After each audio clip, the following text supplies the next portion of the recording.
avec l'aide de Akadosh Baruch Hu. Donc on est dans la suite de notre étude de Gemara, on est à Moudbet. Et après qu'on a fait ce qu'on a fait avec le Tosfot, là, eh bien, la Gemara nous dit Ve'amar Rava. Et Rava de dire Il cheta kavate de Rav be'ane tlat ben nekula ben lechumra. Rava de dire la loi sera tranchée comme Rav à propos de ces trois. Hane, tlat veut dire elu ashlosha. Ben lekula, ben lehumra. Que ce soit pour là où il est allégeant ou que ce soit là où il est strict. Alors, il faut savoir que à un moment ou à un autre, à Rabotai, il va falloir quand même qu'on étudie la halakha sur ce sujet. Donc on peut avancer un petit peu la Gemara, mais moi je pensais que ça serait bien, puisque on a étudié énormément de choses sur ce thème-là d'un œuf qui est né le premier jour, qu'est-ce qui se passe le deuxième jour, etc. Je vous ai partagé un petit document pour apprendre c'est quoi la halakha. Donc comme vous le savez, on a dans les belles éditions En Mishpat Ner Mitzvah dans la marge des Gemarot. Alors là, ça ne figure pas dans notre page à nous, puisque le sujet a déjà été abordé page Dalet Amud Bet, et donc dans Daf Dalet Amud Bet, je ne sais pas si vous voyez Mori Verbotai, si vous prenez, il y a dans la marge extérieure de la page, il y a le livre qui s'appelle En Mishpat Ner Mitzvah, ok. Et en l'occurrence, eh bien, par exemple, au Hot Vav. Donc pourquoi le Hot Vav? Tout simplement parce que si vous regardez deux lignes avant la grande ligne, il est marqué Rav Amar Nolda Bezé Mouteret Bezé, vous voyez, il y a un petit Vav au-dessus de lui. Ouais, vous le voyez? Vous le voyez, David? On est d'Afdalet Amoudbet, deux lignes avant le virage, c'est-à-dire avant les grandes lignes. Et il est marqué Rav Amar Nolda Bezé Mouteret Bezé. Il y a un petit Vav au-dessus. Alors en fait, cette petite numérologie qui est écrite sous forme non pas de chiffres mais de lettres, puisque vous savez que les lettres ont une pondération de Gematria, comme tout le monde le sait. Alors là-bas, en fait, c'est le livre qui est dans la marge à l'extérieur des pages de Gemara et qui s'appelle En Mishpat Ner Mitzvah. Alors, je vous le présente, puisqu'à un moment ou à un autre, des fois, il faut présenter des choses, et c'est important de faire un tout petit peu de méthode. Ce livre, En Mishpat Ner Mitzvah, est un ouvrage exceptionnel qui reprend par des annotations qui sont numérotées aussi, pour pouvoir les retrouver par référence, la correspondance entre la Gemara et l'endroit où nous pouvons trouver les sujets qu'on a cités dans la Gemara dans des livres de halakha. À savoir, Moré Verbotai, que même si je ne vous ai pas fait de cours là-dessus, je pense que bon nombre d'entre vous ont beaucoup de notions, mais je vous renvoie à un cours que j'avais fait qui s'appelle Introduction à l'étude de la halakha et du Mishnah Brura sur le site. C'est un shiur qui a été beaucoup vu parce que c'est un cours de méthode, où là-bas j'explique que la grande révolution de l'écriture de la halakha a été faite par, d'un côté, le Rambam avec le livre Yad HaChazaka, ou Mishneh Torah, en 14 parties, et aussi, et aussi par le Tour et le Shulchan Aruch. Pourquoi je dis d'un côté et de l'autre côté? En fait, c'est parce que le Mishneh Torah du Rambam est écrit en 14 parties, avec des sous-parties qui sont dites dans les halachot. Par exemple, le Mada, Ahavan, Nashim, Moed, Mishpatim, Shoftim, j'ai dit dans n'importe quel ordre. Et alors que le Tour et le Shulchan Aruch ont écrit selon 4 catégories, qu'on appelle les Arba'a Turim. Les 4, on va dire, piliers, les quatre colonnes. Et en fait, pour pouvoir étudier la halakha, en principe, il faut savoir se retrouver dans le Rambam. Et il faut savoir aussi se retrouver dans le Tour et le Shulchan Aruch. Par exemple, ici, si vous regardez, donc on est maintenant dans Dalet Amud Bet, donc le petit Hotva, vous le voyez, Moré Verbotai? Alors, il faut savoir. Alors, dans cette marge, donc en fait, le premier ouvrage de référence auquel on va faire allusion, c'est Maï. C'est quoi Maï? C'est pas en anglais le mien. Maï avec un tiré, ça veut dire Maïmonide. Et c'est un des surnoms du Rambam, puisque vous savez que même en français, on l'appelait le Maïmonide. Rav Moshe Bar Maïmon, Maïmonide. C'est, d'ailleurs, toutes les écoles juives dans le monde entier, il y a plein d'écoles qui s'appellent Maïmonide. Maïmon, donc Maïmonide, c'est le Rambam. Et donc ça veut dire que, d'abord, je te donne la référence dans le Rambam. Maïmonide, Perek Aleph, Milchot Yom Tov. Premier chapitre des lois de Yom Tov, Halakha Kavdalet. Et là, on est précisément dans la loi Kavdalet. Alors, je vous le montrerai si vous voulez. Je vais vous faire une petite digression pour vous expliquer. Et après, il y a marqué Smag Lavinain E. Smag, alors il faut savoir qu'il y a deux livres qui sont originaux qui s'appellent Smag et Smak. Smag et Smak, c'est Sefer Mitzvot Gadol, Sefer Mitzvot Katan. Ce sont des ouvrages qui, même au Kollel, sont ouverts quasiment jamais. Ils sont rapportés, ils sont cités, ils sont des références, mais ils ne sont pas souvent étudiés. Ça fait quand même quelques années que j'étudie, que je dirige un Kollel, on n'ouvre pas souvent ce livre. Et donc ça, c'est souvent en fait une petite parenthèse, puisque ce n'est pas un ouvrage qu'on ouvre. Donc c'est un ouvrage de référence, mais ce n'est pas un ouvrage qu'on étudie. Par contre, le Rambam, oui. Et ensuite, regardez Rabotai, Tosha, c'est la contraction de Tour Veshulchan Arour. Tour Veshulchan Arour. Et là, en fait, dans Tour Veshulchan Arour, en fait, il y a 4 possibilités. Soit Orah Haim, soit Even Ezer, soit Yoreh Dea, soit Hoshen Mishpat, qui sont les 4 catégories de lois dans le Shulchan Arour. Et donc, on va d'abord parler de la catégorie, et ensuite, on va parler de la numérologie. Donc, d'abord, il est marqué Aleph Hed, vous pouvez tout à fait deviner qu'on parle de Orah Haim. Siman, article Tafkouf Yud Gimel, donc 513. Seif et alinéa 5. Alors,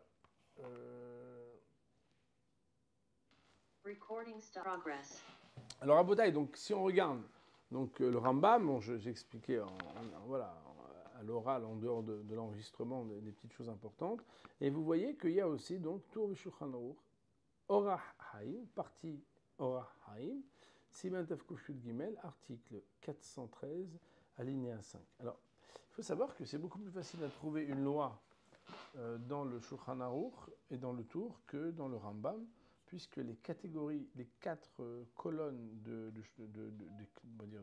des parties du Shulchan Aruch sont beaucoup plus clairement définies. Je vous donne un aperçu très très rapide. Orah Haim veut dire en hébreu, donc la traduction c'est Orah Haim, veut dire le chemin de vie.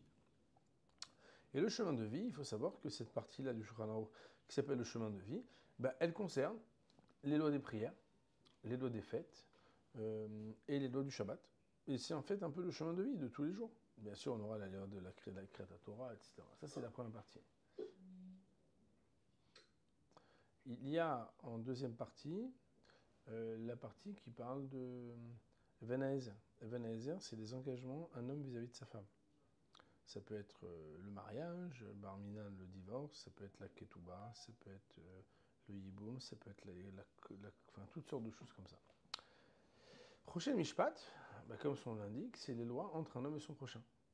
Ça peut être les lois de transaction, ça peut être les lois d'association, ça peut être les lois de Dayanut, ça peut être les lois de témoignage, etc. Et Yoreh Dea, c'est les lois qui demandent une expertise et c'est tout le reste. C'est quoi les lois qui demandent une expertise? C'est la cacheroute, Nida, Ribit, ça peut être Basser Bechalav, ça peut être... et il y a aussi des choses comme Ilchot Shrita, Ilchot Talmud Torah, Ilchot Kibud Avayim, Ilchot Shiluach Haken, etc., etc. Donc en fait, c'est assez simple de comprendre que lorsque par exemple on se trouve dans des lois qui touchent au quotidien d'un juif, dans on va dire le calendrier juif, on est toujours dans la partie Orah Haim. Donc on est toujours assuré. Et il faut savoir que les ouvrages comme le Mishnah Brura ou le Kaf HaChaim, en réalité, il faut savoir que ce sont des ouvrages qui sont écrits sur la partie Orah Haim du Shulchan Aruch. C'est-à-dire que les 6 volumes de Mishnah Brura sont une subdivision en 6 de commentaires sur une des 4 parties du Shulchan Aruch qui s'appelle Orah Haim. Et là, je vous ai fait la photocopie donc, de l'article 513 du Shulchan Aruch Orah Haim, avec une super édition, hein, je fais la publicité, très belle édition. Là, vous la voyez à l'envers parce que voilà, l'enregistrement, il fait qu'il y a un effet miroir. On la voit à l'endroit, d'accord. Ah, vous la voyez à l'endroit? Magnifique. Et ça s'appelle Mishnah Brura Ishmatsiar. C'est quoi l'avantage de Mishnah Brura Ishmatsiar? C'est que c'est le commentaire du Chavetz Chaim, qui est le plus gigantesque de tous les commentaires. Hein. Et les gens qui disent mais il est Ashkenaz, non, ils n'ont rien compris, c'est-à-dire qu'ils n'ont pas étudié l'Alacha. Pourquoi? Parce qu'en réalité, le Shulchan Aruch, Rabbi Yosef Karo, qui est celui qui est commenté par le Chavetz Chaim, Bah, lui, il sfarade, donc quand tu commandes un sfarade, tu ne le commandes pas de manière. Donc en réalité, il y a le Shulchan Aruch avec Rabbi Yosef Karon et Rav Moshe Isserles qui, donc ces annotations Ashkenazi les donnent. Et en dessous, en fait, on a les commentaires,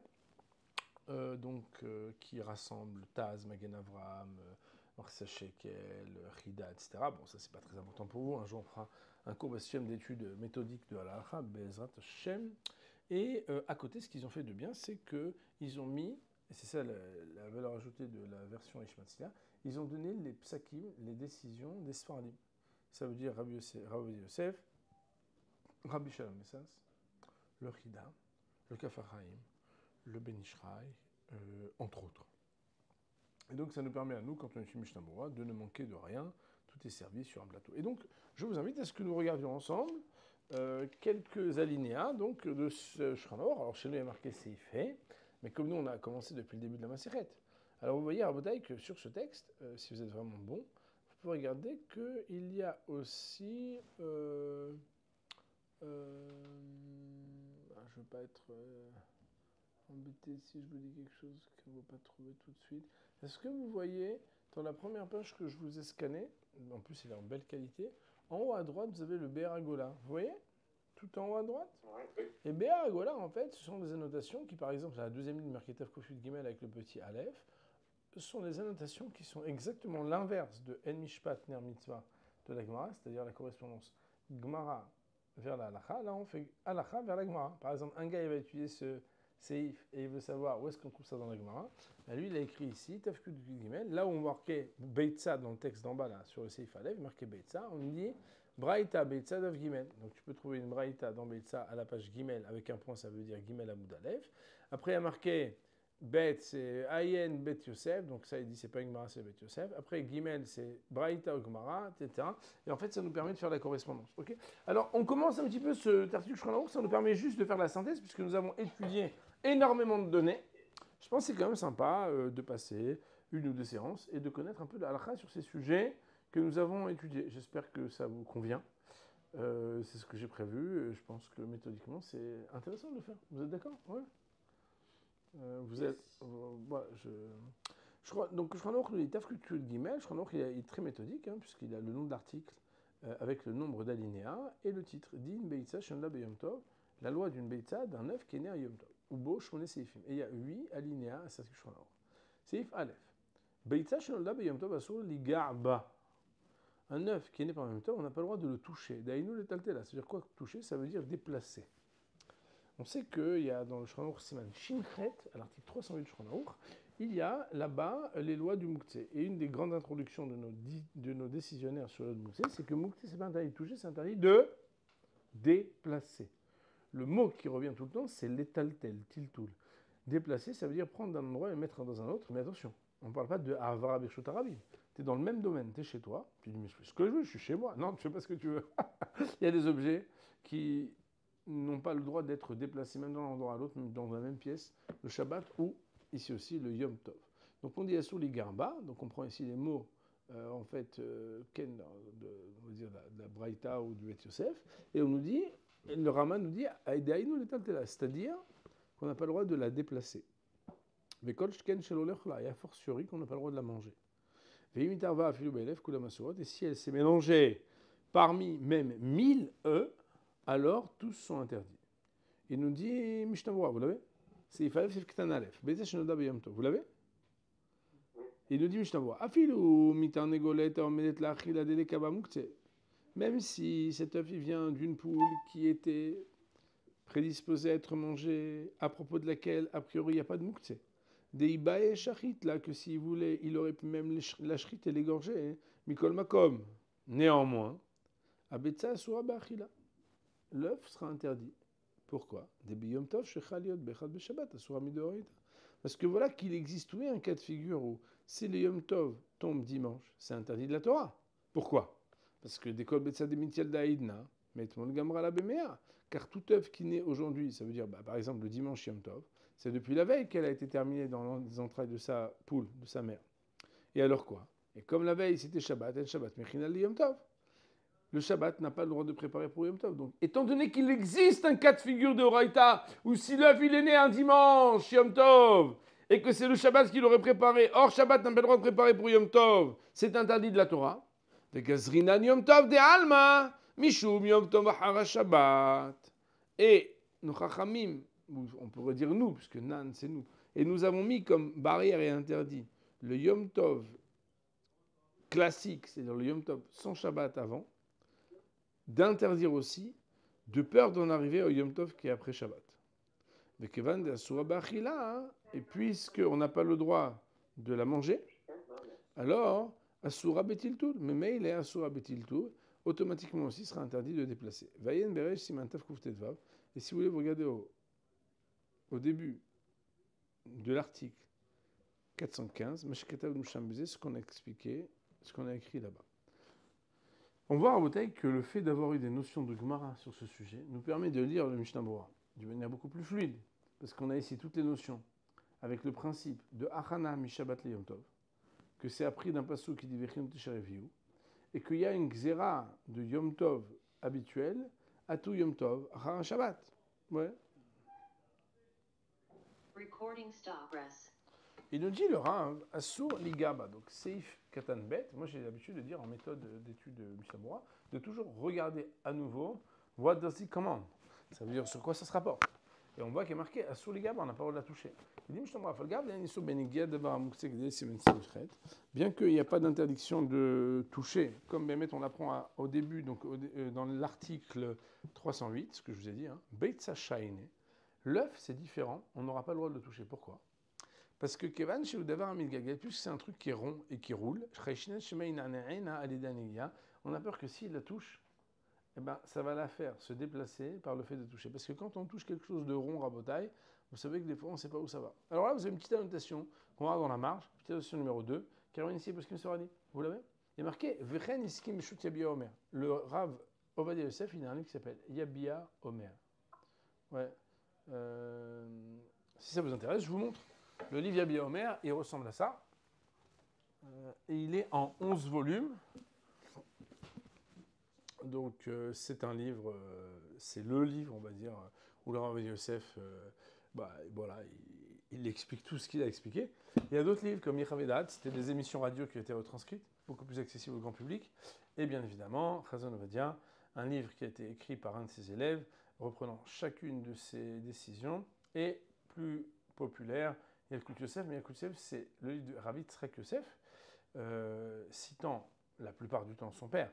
Mais on va dire que voilà, moi je dis que ça n'a pas le charme d'avoir été écrit par Rabbi Yosef. Et par contre, la difficulté, c'est que ça a un charme aussi, une difficulté depuis quand, c'est que Yabia Omer, c'est un livre qui est pour les professionnels. Ça veut dire quelqu'un qui n'est pas Avrer Kolel, qui n'étudie pas toute la journée, c'est très difficile à étudier. C'est un livre voilà, de gens qui, pour pouvoir comprendre Rabbi Yosef, au moins dans la littéralité des mots, et pouvoir garder le fil conducteur, puisqu'il y a des fois des responsables qui durent 10 pages, et 15 pages, et 20 pages, il faut pouvoir garder un petit peu de fraîcheur, avoir des références. Il y a énormément d'abréviations et de petites annotations qui demandent... En tout cas, dans ce livre Yabia Omer, c'est juste pour vous apprendre aussi que quand vous verrez dans cette édition de Ishmael Siliar, Yabia Omer, ou dans n'importe quel autre livre, cette abréviation Yabia, Chelek Zayin Simad Lamed Vav Ot Aleph, donc vous voyez que c'est au 7e volume, donc numéro de responsable 36, et annotation numéro 1, Debe Mouktsé chez Nomid Gagel Enisonegia. Que Béhémet, quand il y a un Mouktsé qui n'est pas rond, il n'y a pas d'interdiction de le toucher. Vedat Morenu Arav Menuchatava. Et l'opinion de notre maître, le Menuchatava. Alors, il faut savoir que les Tunisiens de Kisser Achamim adorent les Tunisiens de Kisser Achamim. Et donc, l'édition d'Ishmael Siliar met toujours en relief certaines opinions, notamment l'opinion de Rav Moshe Levi. Je ne sais pas si vous connaissez Rav Moshe Levi, il a écrit un qui s'appelle Menuchat Ahava sur les Chod Shabbat, Birkat Hashem sur de Brachot, Milva Hashem sur de Ribit, entre autres, Devar Hashmita sur la 7e année. C'était un très grand Chacham qui est décédé avant l'âge de 40 ans. Il est parti trop jeune. C'était un illustre Talmid Chacham qui était donc Kisser Achamim. Et il faut voir son livre. Son livre Menuchat Ahava, par exemple, sur les Chod Shabbat, est magnifique, extraordinaire. Et donc, il dit le Rav Da'atr Bonere no Menuchat Ahava, et sort Bechol Muktzeh V'Nogal et Tzorah Muktzeh, que c'est toujours interdit de toucher un objet quand c'est pour l'objet lui-même. Ça veut dire que si tu touches l'objet pour le déplacer, parce que tu as besoin de la place. Je sais pas, par exemple, vous avez un truc qui est interdit à utiliser pendant le Shabbat, mais vous avez besoin de vous asseoir sur la chaise. Alors on sait que si c'est quelque chose qui n'est pas Cheskon-Klis, mais qui est uniquement, par exemple, un cliché Mertolé sourd, je sais pas moi, par exemple, un objet, un harmonica, et que il est, voilà, votre petit-fils il a mis sur la chaise, et vous avez besoin de la chaise, il n'y a pas de problème de le déplacer. Pourquoi? Parce que ce qu'on appelle les tsor goufo mkomo. Bon, ça je vous renvoie on les avait fait ces cours-là, je me rappelle, quand j'étais rentré du Canada, on avait étudié Shinchet, on avait fait des cours sur les premiers alinéas de l'Ode Mouxé. J'ai dit les premiers parce que c'est un des articles très rares dans Shulchan Aruch, il y a 52 alinéas, c'est-à-dire un des plus longs articles du Shulchan Aruch, avec 152 ou 155, je sais pas, annotation du Mishnah Berurah, donc c'est très très très long. Vayen Berotish Matzliar, donc laquelle. Ok, Vait. On revient dans le texte, donc c'est Ktan Gimel, Daïn ou Etaltela, on a vu que le Rama il avait dit, mais c'est uniquement de la déplacer que c'est interdit. Il dit, Mishnah Berurah, Mashma Mishnonzé, je crois qu'elle est Mechaber. Quand on comprend ça, on a l'impression qu'il n'est pas d'accord avec le Mechaber, parce que le Mechaber a dit qu'on n'a pas le droit de toucher, alors qu'il a dit qu'on n'a pas le droit de déplacer. On a l'impression que même à propos de l'œuf, déplacer c'est interdit, mais toucher serait permis.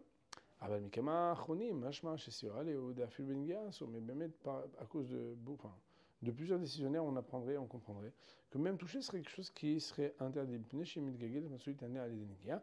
Car du fait que c'est quelque chose qui va rouler, c'est fréquent et commun que quand tu vas le toucher, ben, cet œuf il va bouger. Kulan asurot, si même c'est mélangé à 1000, alors ce sera tout interdit. Pourquoi? Asur ba'achila ou betiltul, ça sera interdit, écoutez bien votre taille, et de manger les 1000 et de déplacer les 1000. Charel macharim muter et bitul, parce que voilà que le lendemain, ça sera permis, ça aura besoin d'annuler. Et toute chose qui peut avoir une permission sans avoir besoin de recours à l'annulation, eh bien, même quand il y a 1000 pour l'annuler, il n'est pas annulé. Vous vous rappelez peut-être qu'on a étudié ça ensemble ou pas? Ouais.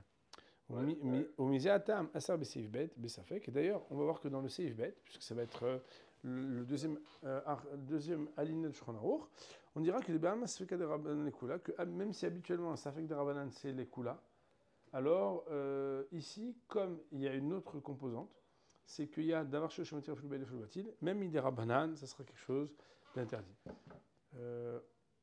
On va dire pour le seif alef, Baruch Hanei Le'olam, Amen v'Amen.